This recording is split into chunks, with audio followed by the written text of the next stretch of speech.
Assalamualaikum warahmatullahi wabarakatuh. Ya, sebelum kita mulai, mari kita berdoa sesuai dengan agama masing-masing. Berdoa dipersilahkan. Doa selesai. Hari ini materi kita pertemuan 4 ya. Tentang hukum kosher. Ya, bisa dilihat di TV ya. Hukum kosher, CPL kita, tunggu ya, Ibu lihat dulu. Nah, nih. Jadi nanti kita akan mempelajari, Ibu akan menjelaskan terkait peraturan ya pangan dari sudut agama, ya hukum kosher di materi di mata kuliah regulasi pangan ya. Nanti kalian akan bisa ya menjelaskan bagaimana itu peraturan pangan kosher. Kemudian yang kedua adalah undang-undang pangan yang berlaku di luar negeri ya. Nanti kalian akan terampil. Jadi kita tidak hanya belajar regulasi pangan Indonesia dan dominan kita adalah Islam ya tentang halal, tapi kita juga belajar bagaimana peraturan di luar sana ya, termasuk memang di dunia itu dominansinya secara negara, salah satunya yaitu negara Amerika ya, yang dominan juga ada hukum Yahudi atau kosher di dalam situ. Oke? Nanti jangan lupa kita harus ada diskusi ya. Oke, Ibu mulai ya. Oh, Ibu presensi dulu ya. Ibu lupa. Presensi dulu kita ya, udah hadir semua ya. Materi hari ini tentang kosher ya. Nah, ini adalah peraturan pangan dari sudut agama hukum kosher. Kebetulan Ibu ada videonya. Ya, biar kalian lebih mudah memahami. Nah, tunggu sebentar ya. Kita putar ya.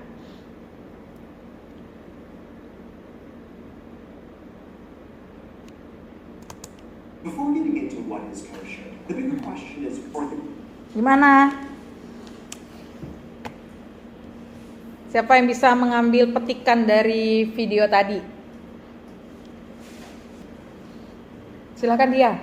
Izin menjawab, Ibu mendapat sepahaman saya. Jadi dalam video ini tuh menjelaskan kalau misalkan hukum kosher itu tuh hukum makanan yang dalam lingkup agama Yahudi. Oke. Ada lagi yang menambahkan?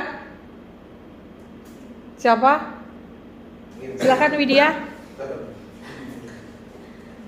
Oke, izin menjawab Ibu, kalau menurut pendapat saya hukum kosher itu agak mirip sama hukum halal, termasuk dari masalah penyembelihannya. Dan hukum kosher itu punya cara penyembelihannya sendiri gitu. Kalau misalnya sesuai aturan ya itu bakal dianggap kosher gitu dalam hukum mereka, dalam agama Yahudi. Oke. Ada lagi yang bisa menambahkan? Cuman segitu aja. Ya kali ya. Oke, nggak apa-apa. Ya, itu salah satu ya secara umum petikannya memang kita harus mempelajari aturan kosher ya yang ada di luar sana. Salah satunya dari segi penyembelihan aja diatur ya. Kita yang halal juga diatur ya, mereka juga ada aturannya. Tapi kayaknya lebih saklek ya. Yang mana yang bedanya adalah di saat memilah-milahnya ya. Kalau kalian mengikuti yang waktu Idul Adha ya, kalau ada yang mengikuti penyembelihan ya, aturannya memang mirip nih ya. Bagaimana memutus penyembelihan ya, memutuskan 3 saluran pernafasan tadi. Bedanya kita membaca ada bismillah ya kepada Tuhan kita, sedangkan mereka dengan Tuhan mereka. Tapi kita tidak ya, jangan kalau kalian nanti misalnya menemukan makanan yang kosher, bukan diartikan sebagai halal kita ya. Tapi secara keamanan pangannya oke, mungkin bisa, tapi secara halalnya tidak. Jadi ada beberapa kita tidak bisa menggunakan aturan mereka gitu ya. Tapi satunya lagi adalah mereka juga mengatur bagaimana mereka mengolah, memotong, memisahkan antar daging ya. Jadi dia membedakan. Kalau kita kayaknya makannya sama ya, jeroan juga dimakan ya. Nah, mereka enggak ya, sebegitunya ya. Nah, tapi ada apa dengan itu nanti coba kita lihat ya. Oke, kita lanjut materinya. Nah, ini secara teorinya ya. Dunia Pangan Internasional mengenal kosher sebagai halal ya. Istilah kosher ini sama-sama kita lihat ya. memenuhi banyak perdebatan dalam dunia Islam karena kamus bahasa Inggris mendeskripsikan kosher sebagai halal. Makanya di MK regulasi ini Ibu masukkan materi ini. Jadi di saat kalian nanti mau keluar negeri nih, ya, mana tahu kan? Nah, salah satunya kita nggak tahu apakah di negara tersebut ada pangan halal atau tidak. Nah, jadi kalian harus menjaga. Nah, salah satunya nanti ada logo atau informasi tentang kosher, kalian tidak kaget, ya. Jadi kalian bisa memilah dan memastikan makanan yang kalian konsumsi. Jadi jika kosher berarti apa? Kalian langsung makan nggak? Langsung beli makan gitu? Enggak, ya, karena apa? Kita punya ya, bedanya ada situ prinsip. Walaupun di kamus bahasa Inggris tadi mengatakan adalah halal, tapi itu ada simpang siur. Makanya kita harus belajar, bukan menjudge suatu agama atau hukum yang lain, tapi ada beberapa agama kita yang prinsip tadi harus kita pegang, ya. Walaupun secara keamanan pangannya atau ilmunya di sana bagus dibanding kita, tapi tadi ada beberapa prinsip yang tidak bisa kita kita tolak atau kita langgar. Kita punya prinsip bagaimana cara anjuran makanan yang benar-benar halal tersebut, ya. Kalau kosher memang secara keamanan pangan masuk di kita di sini ya. Nah ini ya, kosher adalah salah satu sistem dari hukum Yahudi yang mengatur masalah pangan. Kalau di Indonesia sistem jaminan halal, ya. Terus meskipun beberapa ritual mengandung kemiripan, tapi secara prinsip, nah ya kan, olah daging ambil dari sapi, ya. Sapi dilakukan penyembelihan, habis itu dibuka kulitnya, kan dipisahkan dan lain hal, itu kan dibersihkan, darahnya dibuang, kan begitu ya, sama. Tapi prinsipnya beda, ya. Karena apa? Keyakinannya, karena ada di situ spiritual, ya. Nah, dewasa ini sebagian umat Yahudi sudah meninggalkan kosher, jadi ada beberapa ya. Di zaman dahulu, kalau ibu dulu kalau nonton televisi ya, melihat film-film versi Yahudi ya atau luar negeri sana, memang mereka cara masaknya makan ya. Kalau kalian ingat nanti atau lihat aja televisi, nonton yang film-film kayak kerajaan-kerajaan itu ya. Jadi memang mereka itu memang mengatur pola cara makan itu. Jadi nggak asal ngawur ya makan gitu, jam sekian enggak. Jadi jam ada aturan makan siang, nanti mereka kumpul bersama tuh dirapiin itu antara piringnya, apalagi sendoknya. Jadi yang sekarang ini yang pertama yang dimakan itu apa yang disajiin, habis itu menu hidangan kedua, ketiga sampai penutup. Ya, ada aturannya ya. Jadi ibu memang melihat itu kenapa seribu itu ya kalau memang kita tidak tahu ya. Padahal kan kadang di rumah lapar ya makan gitu ya. Tapi ya tadi karena ada beberapa sisi ini yang walaupun sekarang tidak banyak diterapkan ya. Tapi ada beberapa yang bisa kita petik dan kita tiru lagi gitu kan. Ya, semuanya itu punya aturan gitu ya, termasuk makan. Ya, itu ada aturannya. Di zaman ya makanya ibu bilang biar kita tidak terlalu ketinggalan, kalian nanti boleh searching nonton ya video atau film tentang yang benar-benar identik kerajaan lah, aturan-aturan kerajaan gitu ya, bagaimana mereka makan ya. Jadi nanti cari yang benar-benar mana ini ya, yang Yahudi ya, yang aslinya ya. Tapi sekarang pun kan karena persebaran dan lain hal, memang tidak semua Yahudi bisa menerapkan ini ya. Tapi yang ortodoks tuh ya, coba nanti dilihat. Nah ini ya, jadi mereka sudah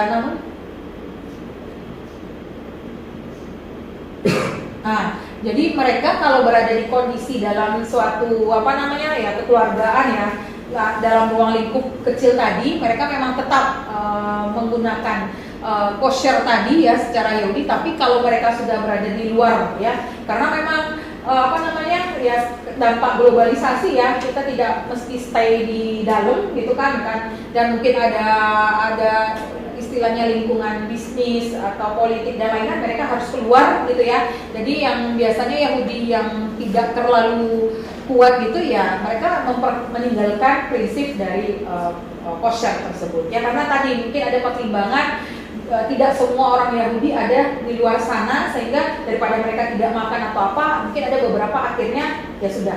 Tapi secara Islam juga diajarkan bahwa jika ada sesuatu tadi, kita harus salah satunya menyelamatkan diri ya, walaupun awalnya haram ya, ada seketika nanti itu diperbolehkan. Nah, tapi dilihat kondisi dan lain-lain ya, karena tidak boleh kita menganiaya diri kita. Nah, oke. Lanjut ya, itulah ya, memang kalian harus kuat keyakinan kalian ya. Lanjut, ruang lingkup kosher dalam dunia pangan. Nah, bagi umat Yahudi mengkonsumsi makanan yang baik bagi mereka haruslah kosher, yaitu memandang makanan merupakan salah satu jalan mendekatkan diri dengan Tuhan mereka, yaitu Torah ya, bukan hanya semata tentang aspek keamanan dan kesehatan. Nah, begitu pentingnya makanan. Jadi sekarang memang banyak kasus ya, termasuk ibu juga anak ya, yang mana secara praktis biar anak makan dikasih nonton sambil nonton televisi. Ya memang PR-nya banyak ya. Ibu nggak tahu di zaman kalian ya, tapi kayaknya hampir terkadang kami itu sebagai dosen juga makan nyambil ya, harusnya makan itu dinikmati, ya kan? Sehingga ya kalau dari bukannya ibu mengarahkan mempelajari agama ini atau aturan ini ya, tapi kita bisa melakukan mengambil lah yang mana yang baik ya, yang versinya, tapi jangan merubah keyakinan kita. Jadi salah satunya menurut ibu sih pandangan dia mengenal makanan ya bagus karena wujud rasa syukur. Iya. Jadi apa yang kita makan insya Allah bermanfaat lagi buat tubuh kita sehingga tadi aura-aura positif itu bangkit sehingga kita juga ikutan positif. Coba kalau yang tidak, ya kan? Apalagi misalnya kalau terniang mengambil dapat duit jatuhan, dapat duit jatuh itu kan diambil terus buat jajan. Ya kalau kita memang makannya itu harus direnungkan ya. Direnungkan sambil menikmati kan. Kalau kita merenungkan tadi, jadi memang ada bisikan tadi ya, yang bisikan hati yang baik. Ini tadi kalau salah itu biasanya ada kontak sedikit gitu, gitu kan, ini nggak baik dan lain-lain, gitu ya. Akhirnya ya tadi, kalau kita tidak membiasakan rasa syukur makanan tadi, ya lewat aja. Sampai kesananya juga menganggap lewatnya. Itulah nanti merubah aturan kita berperilaku lah.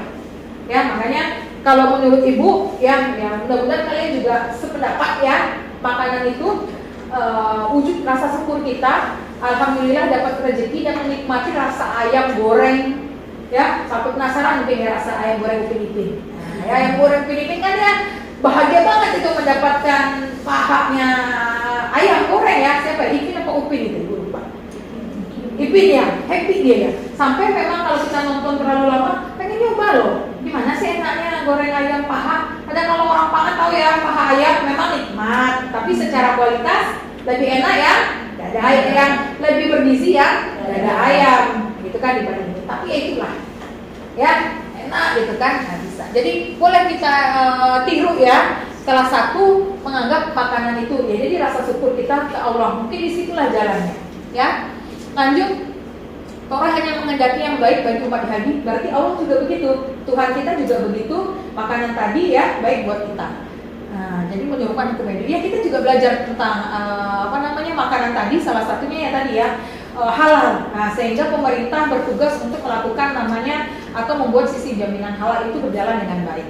Ya belajar dari sini. Orang Yahudi itu saklek dengan makanannya. Masa kita orang Islam? Ya, cara pemerintah menjaga kita adalah dengan kita di sisi jaminan halal. Peredaran makanan ini minimal sudah tersertifikasi, ya. Jadi kita enggak. Jadi ataupun ada kesalahan nanti dari segi keamanan pangan juga bisa ditelusuri, ya. Lanjut, kosher berasal dari kata dalam bahasa Ibrani kosher ya, yang punya arti sesuai atau murni dan layak untuk dikonsumsi. Bukanlah metode memasak dan bukan makanan tradisional. Ya, jadi kosher itu benar-benar bukan metode ya, tapi aturannya yang sesuai. Ini kalau aturan hukumnya kashrut ya, yang tertuang dalam kitab Taurat Talmud milik umat Yahudi. Ya, boleh dilihat karena sekarang terkait ilmu kan open ya, boleh kalian baca. Ya, tapi jangan terlalu mendalam, itu khawatir nanti keyakinannya. Ya, tapi maksudnya ini bisa kita tiru lah ya, bagaimana mereka menjaga agamanya dan keyakinannya. Begitu juga kita dari segi makanan. Berarti selanjutnya ya, kalau orangnya keluar ya, misalnya kosher adalah kayak pangan. Meskipun makanan yang dikonsumsi dari Cina, asalkan diolah menurut hukum kashrut, maka makanan tersebut dinyatakan kosher. Jadi nanti orang Yahudi mau pergi ke Cina nih, ya, berarti kalau dia menjaga keyakinannya tadi dan cara makannya, berarti dia harus mencari makanan yang diolah oleh orang Cina atau orang mereka. orang kasrun yang ada di Cina. Karena orang Cina belum tentu belajar. Nah itu. Karena tadi mungkin mereka mencurigai dan lain hal. Ya, sehingga yang benar-benar mengerti kasrun. Ya. Oke, lanjut.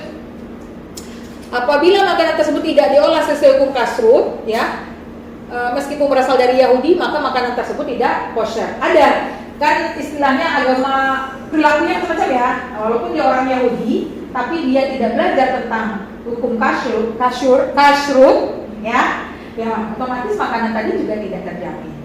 Jadi benar-benar ada aturan mereka. Ya sama kayak kita juga ada kan, kalau kalian nanti belajar tentang halal, ada sertifikasinya, ya kalian harus belajar bagaimana menyembelih hewan atau menyajikan tadi. Karena ada aturannya, jangan sampai ya mereka belajar menyembelih tapi tidak dengan 3 saluran pernafasan tadi, ya tidak bisa, atau menyakiti hewan dan lain-lain, ya tidak bisa. Belum tentu sapi tadi bisa kita konsumsi dagingnya walaupun orang yang menyembelihnya itu adalah orang Islam. Bisa aturannya. Karena itu pernah kejadian ya. Waktu itu teman ibu memang orangnya pede sekali ya, menyembelih hewan, ayam hitam gitu ya. Dia bisa sendiri, kalau ayam kan istilahnya bisa sendiri ya dibanding sapi dan ini. Ternyata ya itu zaman ibu KKN ya, ternyata dia pas menyembelih itu putus kepala ayamnya. Nah, ibu nggak tahu ya apakah versi karena dulu masih minim kayaknya ya, masih cuek ya. Karena tidak tahu pembeda dia mati karena tersakiti atau memang saluran pernapasannya apa, akhirnya kami tidak mengkonsumsi daging ayam tersebut. Dibanding nanti kalau ragu sebaiknya ditinggalkan. Jangan bilang rugi beli ayam ya, mungkin harganya 50.000, tapi secara hukum Islam kita tadi penyembelihannya tidak sesuai, walaupun dia orang Islam ternyata dia melakukan kesalahan, tidak boleh memotong full kepala ya, hanya saluran dulu baru dipotong gitu ya. Sudah, jadi direlakan aja duit 50. Makanya ibu bilang orang Yahudi itu memang memang meresapi terus teliti, sehingga ya tadi kalian nanti dalam perbuatan akan lebih teliti, was-was gitu kan, jangan sembrono aja. Nah, itu salah satunya kalau ibu menyikapi seperti itu, dengan kita mengkonsumsi makanan dan cara bersyukur dan lain hal, insya Allah nanti tindakan kita juga mengikuti dengan begitu. Tapi kalau semuanya memang terburu-buru, ya kalian nanti akan merasakan, itu juga termasuk kadang-kadang memang merasa ada teguran ya, ini saatnya makan gitu ya, oh ya stop. Karena memang handphone ya, teknologi ini kan ganggu aja. Kadang sekarang kami juga kalau memang istirahat malam ya, malam jangan buka rapat dan lain-lain. Karena memang salah satu istilahnya itu resapan atau ya rasa syukur lah ya. Oke, sampai sini ada yang mau bertanya? Cukup. Oke, kita lanjut ya. Apa lagi ya? Lawan, di sini juga belajar namanya lawan kata kosher. Kalau kita halal non halal, kalau ini adalah thrive adalah dilarang atau tidak baik ya. Tapi kita memang ada makanan non halal dan halal. Tapi secara hukum kita ada 4, ya 4 kan? Ma'ruf, mubah, syubhat, satu lagi apa ya? Syubhat, ma'ruf dan mubah, ya. Itu ya, nanti lihat. Tapi kalau di hukum kosher cuma 2 dia, ya. Kosher sama thrive. Kalau kita ada satu ketika itu bisa dikatakan halal, ya, dia mubah atau makruh ya, diperbolehkan atau ada sesuatu, itu ada ya. Nah, jadi dia sudah ini. Kalau kita tidak. Hukum kosher tercipta untuk menjaga kesehatan umat Yahudi yang mematuhinya pada penyembelihan sesuai hukum kosher, yaitu plus sanitasi. Oke, jadi di sini ada terbagi ya, kosher sama thrive. Silakan dibaca ya. Ini ada 6, ada yang dibedakan. Mirip nggak sama halal kita? Apa yang membedakan? Coba.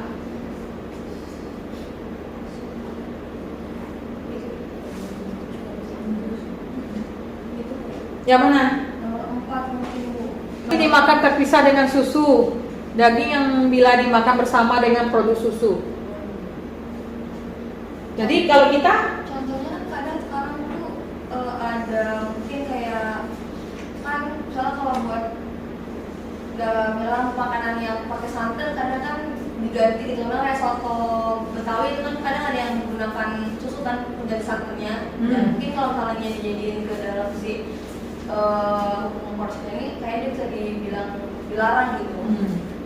Oke. Nggak apa-apa. Ya, Masalah seperti kalau itu. kita masih banyak campur-campur ya produk tadi. Nah ya, kenapa ya mereka melarang daging dimakan bersamaan dengan produk susu? Padahal namanya ya, kalau kita memang soto Betawi ya, soto daging ya ditambahkan susu di dalam kuahnya. Terus apa lagi? Apa lagi ya? Banyak sekarang ini produk susu. Oh, yang dari Thailand apa? Tapi nggak pakai daging ya? Milk bar gitu loh, enggak ya? Oke, itu salah satunya ya. Kalau ya keju juga di situ. Nanti coba kita lihat ya. Yang lainnya, kalau hewan disembelih ya sama ya. Kita sama. Kalau dua ya memang kita nggak makan yang elang sama raja wali itu kan berbuku tajam atau moncongnya runcing. Itu kita juga tidak ya. Ikan kita boleh, tapi dia tidak dibolehin kepiting ya. Lobster, seafood dia tidak boleh. Kita boleh dengan aturannya. Tapi kalau untuk kepiting kita boleh apa tidak? Ada yang bilang diperbolehkan, ada yang bilang Nah. tidak diperbolehkan. Kenapa? Karena kepiting itu hidupnya di luar. Oke. Nah, kita tuh ada nama istilahnya apa satu lagi ya? Rajungan. Rajungan. Nah, nanti kalian bedakan ya, mana yang benar-benar itu kepiting, mana rajungan. Karena memang kalau kita beli di abang-abang yang jualan itu memang agak sulit. Karena dia juga jualannya dalam kehidupan sehat, kehidupan dengan hidup, si kepitingnya hidup dalam kehidupan hidup, dalam keadaan hidup. Oke. Terus kalau ibu kemarin sempat tanya sama dosen perikanan, ya, itu ada pembedanya dari segi capit apa dari bagian kaki. Nanti kalian cek ya, itu ada. Jadi nanti biar kalian tidak dibohongin ya, itu rajungan atau itu kepiting. Karena ada posisinya di rajungan itu, dia tidak selama kepiting hidup di waktunya tidak selama kepiting hidup di darat. Itu ada. Nanti kalian cek ya. Kalau kita tidak punya ilmu tadi mengenai apa beda kepiting sama rajungan, kita cuma percaya sama abang-abang. Nah, ya, kan kalian punya ilmunya nih, ya kan? Nah, pelajari tadi sehingga nanti ya daripada kita tanya ke abangnya dimarah. Ya kan? Jangan jualan di situ. Nah, nanti kalian melihat saja atau cuma sekedar informasi memang dia tidak tahu, ya udah cukup, jangan diperdebatkan di situ. Ya, nanti diheboh. Nanti kalian bisa membedakan di situ ternyata itu adalah kepiting, obat jangan dimakan, jangan dibeli. Tapi kalau itu rajungan silakan. Ya, ada pembedanya nanti dicek. Ya, ibu lupa yang bagian mananya gitu. Nah, di situ adalah salah satu pembedanya sehingga kalian tidak mengkonsumsi kepiting. Kalau yang lain-lainnya iya, tapi kalau kita amati ya, kalau kerang, cumi gitu ya, atau udang, ya itu mungkin ada sesuatu yang kayak pasti ada yang alergi. Udang, kalau kerang apa makanannya? Kerang. Kenapa kita kerang itu ada dampak kesehatannya? Kerang. menempel di Kapal apa yang dia makan? Nah, otomatis nanti logam itu membahayakan tubuh. Nah, itu. Makanya kita juga tidak diperbolehkan banyak-banyak. Jadi kerang itu termasuk hewan yang bersih. Nah, ya hati-hati ya di situ. Lanjut, daging oke nanti ya. Kalau anggur memang tidak boleh ya, kecuali memang memang terkadang makanan tradisional, fermentasi tradisional ya, itu tidak sengaja membuat dia punya alkohol, itu nggak apa-apa. Tapi kalau disengaja itu nggak boleh kita. Ya, dan kata-kata ya, soft ini daya sebagian besar cheese ya, karena tadi mungkin ada hubungannya ke susu. Oke, cukup? Nah, ada yang bertanya nih? Ada yang mau bertanya? Tidak? Oke lah. Baik, tunggu. Waktunya udah jam berapa ya? Oh, udah waktu ya, udah pas ya. Oke lah, baik. Oke, nanti minggu depan insya Allah kita lanjutkan lagi ya dengan peraturan undang-undang yang lain ya. Jadi ini sebagai aja acuan kita ya, sehingga kita tidak terlalu ketinggalan ilmu-ilmu ya yang kita bisa terapkan di halal lah ya atau di Indonesia. Oke, terima kasih buat hari ini. Ibu tutup. Assalamualaikum warahmatullahi wabarakatuh.